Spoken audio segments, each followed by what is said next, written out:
Messieurs les ambassadeurs, je souhaite vous remercier en premier lieu d'être venus jusqu'à nous ce matin. Vous avez évoqué la situation des pays les plus vulnérables.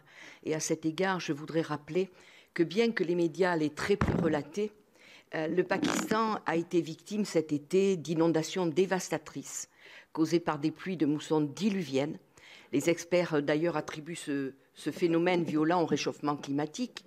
Un tiers de la population du pays est recouvert soit à la superficie du Royaume-Uni et 1600 morts depuis le mois de juin. Bon, aujourd'hui, dans ce pays, plus de 7 millions de personnes vivent dans des camps de fortune où l'eau potable manque.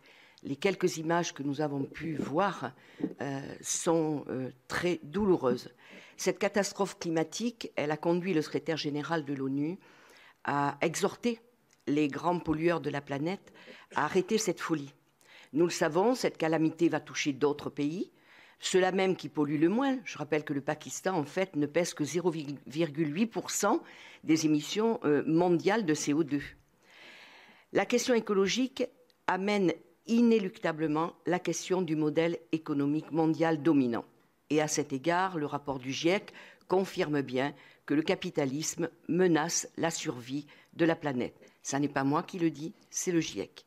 Beaucoup d'entreprises, particulièrement dans le gaz et le pétrole par ailleurs, incluent beaucoup de compensations dans leur plan de neutralité carbone, alors que ces compensations ne génèrent aucune réduction d'émissions substantielles.